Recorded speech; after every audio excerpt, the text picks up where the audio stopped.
For example, I've heard some artists have been told to frame their own artworks and then they start checking, but it's quite a lot. And it's like, hello, do you want to sell it? Exactly. Would you like to actually have your artwork look presentable? In areas where they actually are proud to have your artwork hanging on their wall. Then it's going to have to involve your money, your capital, your time, your risk, because at the end of the day, isn't this your brand? Isn't it your brand that you are repping? So Jemima and I thought that this time around would love to involve you in our conversations. Basically, what we would be discussing if there was no one around. But now that you're in this, we want to share this with you because there are a lot of things that go through our minds. Yeah. There are a lot of conversations that are had that are actually pure gold. If I do say so myself, if you are listening, it means that you're clearly interested in actually growing your business, reinventing yourself in the process. And yeah, we would love you to grow as well as we continue to grow, right? Yes. We had the conversation before where you told me you were planning on investing in your artwork, getting it framed. What was the process actually leading up to that? We did the pop-up. Yeah. And it was something that was not as successful in my opinion in terms of if you're just thinking about the money aspect. But what led to, what was the question again? What was the question again, actually? What was the process leading up to you thinking, you deciding that you want to actually invest in your artwork? Sorry. I didn't decide that I wanted to invest in my artwork. I'm going to say that in framing my artwork, if that's what you mean, Yeah, right? yeah.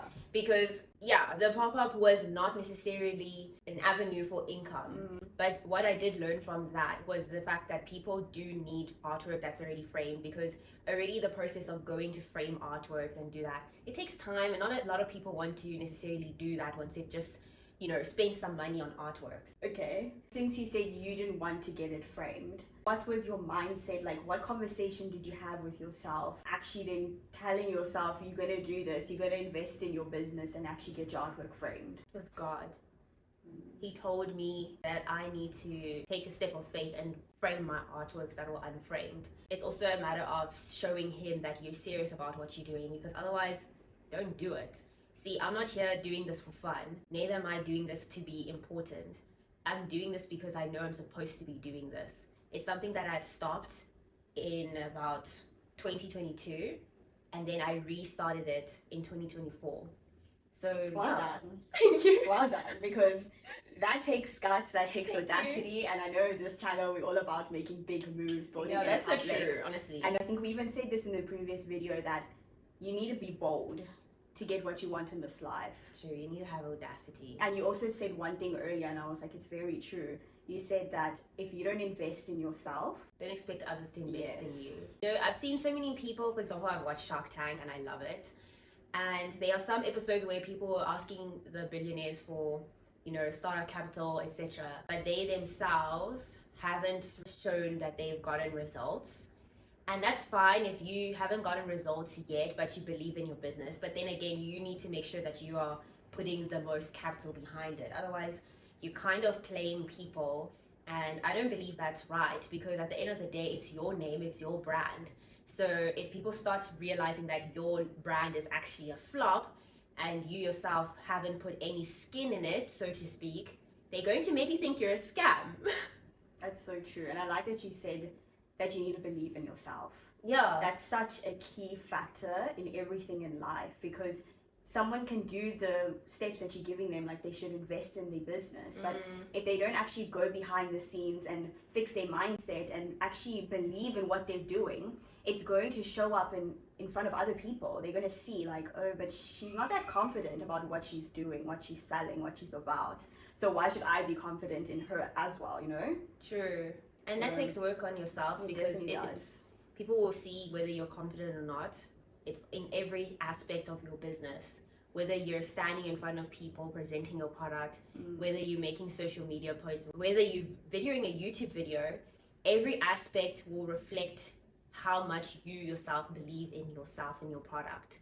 If you don't believe in yourself right now, I suggest you work on that by doing exposure therapy. Put yourself out there. And the more you do so, the more you have confidence that's building up in you, because you've done it, been there, done that, already got the t-shirt. So let's go back to your artwork. I want to actually see, and they should also see, how your artwork looks now that it's framed. You guys don't understand the level of blessing this is already in my life, even though it might be something that I have invested in and I haven't sold as of yet physically. It's something that not a lot of artists do. For example, I've heard some artists have been told to frame their own artworks and then they start checking, but it's kind of large. It's like, hello, do you want to sell it? Exactly. Would you like to actually have your artwork look presentable? In areas where they actually are proud to have your artwork hanging on their wall. Then it's going to have to involve your money, your capital, your time, your risk. Because at the end of the day, isn't this your brand? Isn't it your brand that you are repping? This is the reality that I realized that it's true, what God is telling me to do. I'm very happy that I listened to him. And it looks absolutely gorgeous. I'm going to insert a picture of how it looks just on the wall. Thank you. And then you can see the difference between it being framed and then the image of it not being framed. Huge step up. Thank you. Miss Naki, could you actually explain to the people who are watching what your artwork is about, for those who don't know? Oh, I love this question because I'm so passionate about it. This artwork that I've created is based off initially the No Baggage series, but the recent works are called the No Baggage Reborn series. Now the difference between the No Baggage series, where it was actually the first artwork that I created, you can see it right now on the screen. These are two ladies who are wearing fashion inspired by the 1920s era. They look amazing and they are wearing denim, as you can see, from head to toe. And believe it or not, those two ladies are Jemima and I. It's maybe something that people wouldn't actually perceive it to make sense, that you can create artwork based on who you are. But funny enough, every time I share this story, there are so many ladies who can relate. Yeah. Not only people who are sisters, but also individuals who have maybe had inspo from that time, and ladies who are actually wearing their bags loud and proud. Hence the No Baggage series is for the light-hearted and tough-skinned who are living life. Then the ladies are carrying bags, right? So instead of them having baggage, they are instead wearing their bags. The No Baggage Reborn series is for the ladies who are putting aside the mundane life duties and adding more color, enthusiasm, and joy in your life. And what's significant about Gabriella Naki Denim's artwork are that all these ladies are carrying bags. So initially, the brand started off only in fashion, right? It was a fashion label.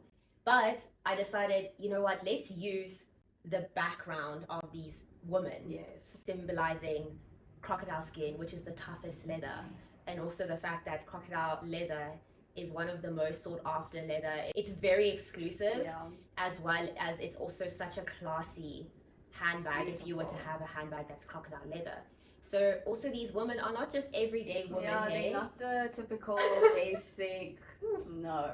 These are ladies. So these ladies are of an upper class. They understand that having baggage is actually disgusting. It gives me the ick, to say the least.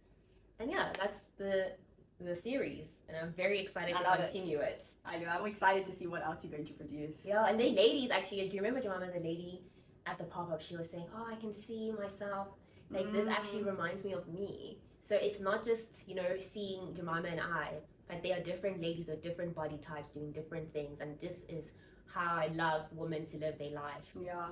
Really, because that's something that's been so touchy. Yeah. You know, having baggage, and it's really not it. Yeah, and to heal, it takes time, it takes work, and when you get through it and you get to that healing point, it's like, wow. Amazing. Thank you so much, ladies and gents, for listening and for being part of this YouTube channel. If you haven't already subscribed, you may consider it, because yeah, we're just being our authentic selves. And I think doing so, you can learn a thing or two. Yeah. So moral of the story, invest in yourself. The best investment you can make is in yourself. Always remember that. Facts. Facts. Ciao, stay blessed, and happy flippin' Yeah. Mwah. Ciao.